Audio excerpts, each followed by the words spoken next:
할렐루야. 찬양으로 예배의 문을 연 IMC 워십 찬양팀과 특별 찬양으로 하나님께 영광 올려드린 김혜명 솔리스트, 그리고 이 자리에 나온 임마누엘의 모든 성도님들께 하나님께서 충만한 은혜를 부어주시기를 간절히 소망합니다. 한국 영화 써니라는 영화에는 이런 대사가 나옵니다. 영화의 배경은 1986년도이고 두 학생이 라디오를 함께 들으면서 대화를 나누는 장면입니다. 대화는 이렇습니다. 미래에는 전화를 가지고 다니면서 서로 얼굴을 보면서 통화할 수 있대. 야, 웃긴다. 그러면 물도 사 먹는 시대가 오겠다. 이렇게 서로 둘이 말해놓고 웃음을 빵 터뜨려 버립니다. 함께 재미있는 상상을 하지만 이 상상은 아무리 상상이어도 말도 안 된다는 것입니다. 그리고 이 모습은 실제적으로 당시 그 사람들의 생각을 반영하고 있는 것입니다. 그런데 지금 우리는 어떻습니까? 세계 어디서도 얼굴을 보면서 통화할 수 있고 물을 사 먹으면서 살아가고 있습니다. 이처럼 우리는 미래를 알 수 없습니다.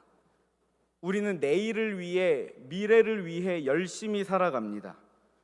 물론 내일을 위해 열심히 살아가는 것 중요합니다. 그런데 가장 중요한 것은 내일이 오기 전에 우리는 오늘을 살아가고 있다는 것입니다. 오늘을 잘 살아가지 못하면서 내일을 잘 살아간다는 것은 더 어려운 일일 것입니다. 우리는 오늘을 성공적으로 살아내야 합니다. 우리는 오늘을 승리해야 합니다. 믿음으로 주님과 함께 하루하루 살아가며 알지 못하는 미래는 주님께 맡기시기를 간절히 소망합니다. 성경에는 주님께 맡기라라는 말씀이 많이 기록되어 있습니다. 베드로전서 5장 7절에 너희 염려를 다 주께 맡기라. 이는 그가 너희를 돌보심이라. 시편 37편 5절에 내 길을 여호와께 맡기라. 그를 의지하면 그가 이루시고. 아멘. 말씀대로 주님께 맡길 때 하나님께서 인도하여 주시고 승리케 하여 주실 줄로 믿습니다. 그렇다면 나의 염려, 나의 길, 나의 미래 주님께 맡기고 오늘을 살아가는 우리는 무엇을 해야 하는가? 어떠한 믿음의 삶을 살아가야 하는가? 말씀을 통해 은혜를 나누기를 원합니다. 말씀을 통해 주시는 은혜는 첫 번째, 우리는 겸손한 믿음으로 살아가야 합니다. 본문 요한복음 8장 3절에서 4절 말씀을 합독하겠습니다. 시작. 서기관들과 바리새인들이 음행 중에 잡힌 여자를 끌고 와서 가운데 세우고 예수께 말하되 선생이여 이 여자가 간음하다가 현장에서 잡혔나이다. 아멘. 예수님께서 성전에서 백성들을 가르치고 계실 때 서기관과 바리새인들이 한 여인을 예수님께 데리고 나옵니다. 이 여인은 간음 중에 현장에서 잡혔다고 말합니다. 이 자를 예수님께 왜 데리고 왔습니까? 5절에 모세는 율법에 이러한 여자를 돌로 치라 명하였거니와 선생은 어떻게 말하겠나이까? 율법에는 간음한 사람들을 돌로 치라 명령했습니다. 신명기 22장에는 간음한 이들에 대해서 돌로 쳐서 죽이라 명령하신 것을 볼 수 있습니다. 모세의 율법은 이러한데 선생은 어떻게 말하겠나이까?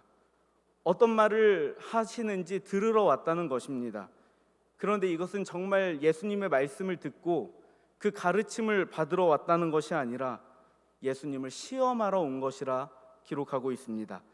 그들이 이렇게 말함은 고발할 조건을 얻고자 하여 예수를 시험함이러라. 지금 이들의 목적은 예수님을 시험하고자 함입니다. 특별히 고발할 조건을 찾으러 왔다고 기록하고 있는데 이들은 예수님께서 어떤 말씀을 하시던 올무에 걸리게 하기 위한 대답을 준비했습니다. 만약 예수님께서 율법대로 돌로 치라, 돌로 쳐서 죽이라 말씀하시면 예수님을 로마법의 위반자로 고소했을 것입니다. 당시 유대인들은 상해드린 공회에서 사형을 집행할 수 없었습니다. 로마 총독의 허락이 필요했습니다. 반면에 죽이지 말라라고 말씀하시면 모세의 율법을 어겼기에 산헤드린 공회에서 유죄를 선언했을 것입니다. 이 여인은 간음한 죄를 지은 여인입니다. 그런데 함께 죄를 지은 남자는 어디 있습니까? 율법을 잘 지키게 하기 위한 목적이었다면, 백성들을 바로잡기 위한 목적이었다면 함께 간음을 행한 남성도 여성도 함께 예수님께 데리고 나와야 하는데 여인만 끌고 와서 예수님을 시험하고 있는 것입니다. 이들의 모습이 어떻습니까? 무례하고 교만합니다. 우리가 늘 기억해야 할 것은 하나님께서는 교만하지 아니하고 겸손한 자를 기뻐하신다는 것입니다. 잠언 3장 34절에 진실로 그는 거만한 자를 비웃으시며 겸손한 자에게 은혜를 베푸시나니, 주님은 겸손한 자에게 은혜를 베푸십니다. 시편 147편 6절에 여호와께서 겸손한 자들을 붙드시고 악인들은 땅에 엎드러뜨리시는도다. 아멘. 주님은 겸손한 자를 붙드시고 일으켜 주십니다. 그런데 예수님께 나온 서기관과 바리새인들은 겸손의 모습은 없고 교만하고 무례하고 예수님을 시험하고 있습니다. 누가복음 7장에는 사랑하는 종이 병든 상황 중에 있는 백부장이 나옵니다. 그는 예수님께서 병든 자를 고쳐주신다는 소문을 듣습니다. 그래서 예수님께 간청하기를 원합니다. 그러나 그는 예수님께 직접 나와서 간구하지 못합니다. 대신 장로들을 보내서 청하게 합니다. 어떤 백부장의 사랑하는 종이 병들어 죽게 되었더니 예수의 소문을 듣고 유대인의 장로 몇 사람을 예수께 보내어 오셔서 그 종을 구해 주시기를 청한지라. 아멘. 왜 예수님께 직접 나아오지 못합니까? 내가 예수님을 만날 자격이 없는 사람이라고 생각했기 때문입니다. 그런데 4절에서 5절에 장로들이 이렇게 청합니다. 이에 그들이 예수께 나와 간절히 구하여 이르되 이 일을 하시는 것이 이 사람에게는 합당하니이다. 그가 우리 민족을 사랑하고 또한 우리를 위하여 회당을 지었나이다 하니. 아멘. 장로들이 예수님께 나와서 간청합니다. 이 사람은 우리를 사랑합니다. 이 사람은 회당을 지었습니다. 그래서 이 사람은 은혜를 받기에 합당합니다. 은혜 받을 자격이 있다고 하는데 오히려 자기가 자격이 없다고 합니다. 만날 자격이 없다고 합니다. 그는 교만하지 않습니다. 하나님을 온전히 믿는다는 것은 나의 힘, 나의 마음, 나의 경험을 버리고 내가 아무것도 아니라는 믿음, 하나님이 나의 전부라는 믿음에서 시작하고 인정하는 믿음입니다. 바리새인들과 서기관들은 예수님을 찾아와서 무례하게 시험하고 교만한 모습을 보였습니다. 내가 하나님의 자녀가 된 것이 전적인 하나님의 은혜가 아니라 내가 좋은 가정에서 태어났고 내가 좋은 신앙교육을 받았고 내가 또 그 교육을 잘 해냈고 내가 율법에 능통하고 내가 서기관과 바리새인들이 가지고 있던 생각이었습니다. 주님 앞에 우리의 이러한 교만의 모습을 다 버리고 주님 보시기에 귀한 믿음, 겸손한 믿음으로 살아갈 수 있기를 간절히 소망합니다. 산헤드린 공회원, 바리새인, 서기관, 당시에 힘을 가지고 있었습니다. 이 힘을 잃고 싶지 않았을 것입니다. 그러나 여러분, 그 힘은 영원하지 않습니다. 그리고 우리를 살리지 못합니다. 시편 147편 10절에서 11절에 여호와는 말의 힘이 세다 하여 기뻐하지 아니하시며 사람의 다리가 억세다 하여 기뻐하지 아니하시고 여호와는 자기를 경외하는 자들과 그의 인자하심을 바라는 자들을 기뻐하시는도다. 아멘. 힘이 세다고 기뻐하시지 아니하시고 다리가 억세다고 기뻐하시지 않으십니다. 겸손한 믿음으로, 겸손한 모습으로 주님을 경외하는 자들, 주님의 인자하심을 바라는 자들을 기뻐하심을 기억하시기를 간절히 소망합니다. 죽을 수밖에 없었던 죄인인 나를 살려주신 주님의 사랑, 그 사랑 앞에서 우리는 결코 교만할 수 없습니다. 날마다 겸손한 모습으로, 겸손한 믿음으로 주님께 기쁨되고 주님께서 이끄시는 삶을 살아가시기를 예수님의 이름으로 축복합니다. 말씀을 통해 주시는 은혜는 두 번째, 우리는 사랑의 눈과 긍휼의 마음으로 살아가야 합니다. 본문 6절을 한 목소리로 봉독하겠습니다. 시작. 그들이 이렇게 말함은 고발할 조건을 얻고자 하여 예수를 시험함이로라. 예수께서 몸을 굽히사 손가락으로 땅에 쓰시니 아멘. 예수님을 시험하고자 하여 여인을 데리고 오고 어떻게 말하나 보고 있습니다. 그런데 그 질문에 예수님께서는 몸을 굽히시고 땅에 무엇인가를 쓰십니다. 땅에 무엇을 쓰셨는지는 정확히 기록되어 있지 않습니다. 그런데 무엇인가를 쓰실 때 그때에도 서기관과 바리새인들은 예수님의 말씀을 기다리는 것이 아니라 계속 묻고 있습니다. 그들이 묻기를 마지 아니하는지라. 이에 일어나 이르시되 너희 중에 죄 없는 자가 먼저 돌로 치라 하시고 아멘. 그런 상황 중에 주님께서 이렇게 말씀하십니다. 너희 중에 죄 없는 자가 돌로 치라. 그들이 이 말씀을 듣고 양심의 가책을 느껴 어른으로 시작하여 젊은이까지 하나씩 나가고 오직 예수와 그 가운데 섰는 여자만 남았더라. 아멘. 자신의 죄에 대해서는 너그러우며 가증스러운 행위들을 서슴지 않고 남의 죄, 남의 모습에 대해서는 함부로 비판하며 정죄하던 이들, 사랑의 마음, 주님을 닮은 모습은 하나도 없는 이들, 그런데 양심의 가책을 느끼고 하나씩 다 떠나갑니다. 어른들부터 젊은이들까지 다 그 자리를 떠납니다. 율법에 대한 지식, 좋은 혈통, 남들 눈에 보이는 믿음 생활 모두 잘 갖춘 이들이지만 그들의 마음에는 살아있는 사랑이 없었습니다. 고린도전서 13장 1절에서 2절에 내가 사람의 방언과 천사의 말을 할지라도 사랑이 없으면 소리나는 구리와 울리는 꽹과리가 되고 내가 예언하는 능력이 있어 모든 비밀과 모든 지식을 알고 또 산을 옮길 만한 모든 믿음이 있을지라도 사랑이 없으면 내가 아무것도 아니요. 아멘. 사랑이 없으면 내가 아무것도 아니요. 사랑의 눈, 긍휼의 마음이 없으면 주님, 저는 아무것도 아닙니다. 오직 주님의 사랑을 기억하며 그 사랑 닮아 사랑하며 긍휼의 마음으로 살아가겠습니다. 그렇게 고백할 수 있는 우리의 입술이 되기를 간절히 소망합니다. 이 사랑은 우리가 예수님께 받은 사랑입니다. 모든 사람이 가늠한 여인을 정죄하고 손가락질할 때 그 여인을 품어주시고 일으켜주시고 보호하신 사랑은 바로 저와 여러분을 향한 예수님의 사랑입니다. 우리가 그 사랑을 받았기에 우리에게는 결코 정죄함이 있을 수 없습니다. 그러므로 이제 그리스도 예수 안에 있는 자에게는 결코 정죄함이 없나니 이는 그리스도 예수 안에 있는 생명의 성령의 법이 죄와 사망의 법에서 너를 해방하였음이라. 아멘. 주님 사랑을 받으신 여러분, 주님 사랑을 누리며 살아가는 여러분, 그 사랑, 내게 주신 사랑을 닮아 살아가시기를 간절히 소망합니다. 특별히 이번 주 결단은 사람을 판단하기 전에 그의 영혼을 먼저 생각하겠습니다입니다. 우리를 판단하시기 전에 사랑해 주신 예수님의 사랑, 그 사랑처럼 사랑의 눈으로 긍휼의 마음으로 영혼을 사랑하며 판단과 정죄의 모습을 버리고 사랑의 마음으로 주님 나라를 회복하고 이루어가는 여러분들의 삶이 되기를 예수님의 이름으로 축복합니다. 말씀을 통해 주시는 은혜는 마지막으로 세 번째, 우리는 실천하며 살아가야 합니다. 본문 10절에서 11절 말씀을 합독하겠습니다. 시작. 예수께서 일어나사 여자 외에 아무도 없는 것을 보시고 이르시되 여자여 너를 고발하던 그들이 어디 있느냐? 너를 정죄한 자가 없느냐?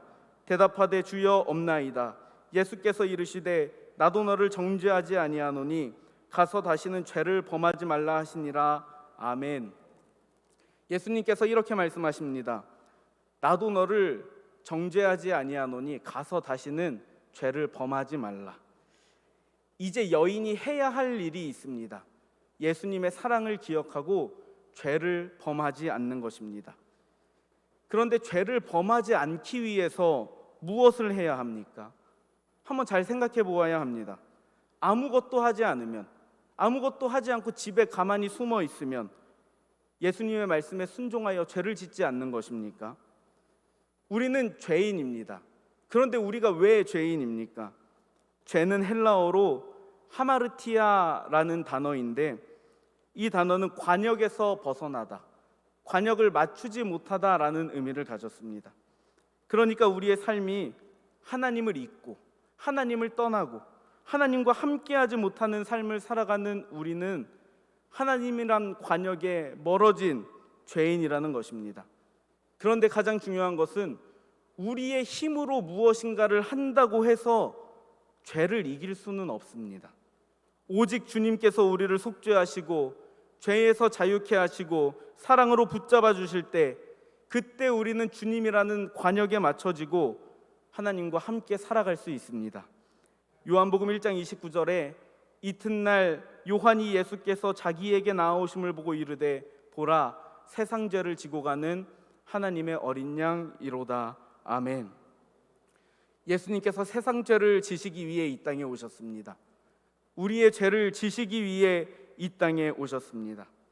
그 사랑을 믿고 주님과 함께 살아가기로 결단하고 믿음으로 삶에서 주님 사랑, 주님 말씀을 실천하며 노력할 때 우리는 비로소 주님과 함께 살아가는 죄의 모습을 벗어버리게 될 줄로 믿습니다. 우리의 실천으로, 우리의 행함으로 구원을 얻을 수는 없지만, 구원은 오직 주님의 사랑 안에서 가능한 일이지만, 하나님의 사랑으로 구원받은 우리는 실천하며 살아가야 합니다. 그것이 우리를 구원하시고 영원한 생명을 주신 주님께서 이 땅에서 우리의 원하시는 모습이고, 우리가 마땅히 힘써 생명 다해 해야 할 일이기 때문입니다. 사도행전 1장 1절에서 2절은 이렇게 기록합니다. 데오빌로여, 내가 먼저 쓴 글에는 무릇 예수께서 행하시며 가르치시기를 시작하신부터 그가 택하신 사도들에게 성령으로 명하시고 승천하신 날까지의 일을 기록하였노라. 아멘. 사도행전이 어떤 글인가? 무릇 예수께서 행하시며 가르치시기를 시작하신부터. 가르치시기 전에 예수님께서 무엇을 하셨다 기록하고 있습니까? 행하시며 실천하셨습니다. 주님 나라를, 주님 사랑을 먼저 행하시고 그리고 백성들에게 가르치셨습니다. 우리는 실천해야 합니다. 우리는 행하며 살아야 합니다. 그것이 주님께서 보여주신 삶이었습니다. 여러분, 그런데 실천하는 삶이 말처럼 쉽습니까? 쉽지는 않습니다. 때로는 잊을 때도 있고 노력하며 살아가지만 무너질 때도 있습니다. 그런데 결단을 실천하는 것도 어려운데 사실 더 어려운 게 있습니다. 우리는 잘 생각하지 못하는데 매주 결단을 정하는 것이 정말 어렵습니다. 우리는 듣고 힘써 실천하면 되지만 그 결단을 정하기까지 고민하고 고심하고 이 한 줄의 결단을 위해 잠을 이루지 못하는 경우도 있다는 것을 아십니까? 담임 목사님께서 이 결단을 세우시는 것이 고민과 기도와 사랑의 흔적입니다. 담임 목사님의 배려로 제가 작년에 사이판에 가서 약 2달간 사역을 하게 되었습니다. 담임 목사님의 목회를 닮고 싶어서 따라서 저도 예배를 준비하고 인도하며 말씀 끝에 한 주의 결단을 세워보았습니다. 그런데 말씀을 준비할 때도 많은 고민이 필요했는데 그 결단을 세우는 것이 정말 너무나 어려웠습니다. 어떤 결단을 세워야 실천할 수 있을까? 어떤 결단을 세워야 성도님들의 마음을 움직일 수 있을까? 어떤 결단을 세워야 하나님이 기뻐하실까? 약 2달 동안 7번의 결단만 세우고 왔을 뿐인데도 너무나 쉽지 않았음을 경험했습니다. 그리고 다시 사이판 사역을 마무리하고 돌아와서 올해 나에게 주셨던 지난 결단들을 쭉 읽어보는데 너무나 큰 찔림이 다가왔습니다. 결단 한 줄 한 줄이 생명의 결단인데 지키지 못하면서 살아가고 있던 내 모습, 쉽게 잊고 살던 나의 모습을 회개하게 되었습니다. 사랑하는 여러분, 매주 결단을 지키며 살아가고 있습니까? 행하며 살아가고 있습니까? 우리에게 주어지는 결단, 매주 결단이 결코 그냥 주어지는 결단이 아님을, 고민과 기도와 사랑이 담겨있는 내 인생을 살리는 결단임을 기억하시고 반드시 실천하며 행하며 주님 나라를 이루어 가시기를 간절히 소망합니다. 오늘은 간음 중에 잡혀온 여인의 말씀을 통해 우리는 겸손한 믿음으로 살아가야 한다는 것과 사랑의 마음으로 살아가야 한다는 것, 그리고 실천하며 살아가야 한다는 은혜를 나누었습니다. 특별히 오늘은 2023년의 마지막 3일 저녁 예배입니다. 한 해를 마무리하는 시간을 보내고 있습니다. 올 한 해 믿음으로 감사로 하루하루를 살아가셨습니까? 아니면 미래를 염려하는 마음으로 살아가실 때도 있으셨습니까? 아마 올 한 해를 돌아보면 염려했던 날, 걱정했던 날들도 있지만, 그러나 어느새 이렇게 한 해를 마무리하는 이 시점에서 보면 정말 모든 것이 하나님의 은혜인 줄로 믿습니다. 우리의 삶을 주님께서 지켜주신 줄로 믿습니다. 이 믿음으로 지나간 날들은 후회가 아닌 감사의 고백으로, 다가올 날들은 염려가 아닌 기대와 기쁨으로, 오늘 살아가는 시간은 힘겨움이 아닌 겸손한 믿음, 사랑의 마음, 실천하는 삶으로 주님과 동행하며 승리하는 임마누엘의 모든 성도님들이 되기를 간절히 소망합니다. 기도하겠습니다. 사랑해 주님 감사드립니다. 올 한 해 지금까지 인도하여 주신 것이 주님의 은혜인 줄로 믿습니다. 늘 주님의 은혜를 기억하고 고백하는 우리의 입술이 되게 하여 주옵소서. 주님, 하나님 안에 거한다고 말하면서 늘 염려하고 근심하는 우리의 연약함은 주님께 맡기고 믿음으로 승리하는 임마누엘의 모든 성도들이 되게 하여 주옵소서. 주님, 이번 한 주간은 사람을 판단하기 전에 그의 영혼을 먼저 생각하겠다고 결단하였습니다. 주님 사랑 닮아 영혼을 사랑하며 살아가게 하여 주옵소서.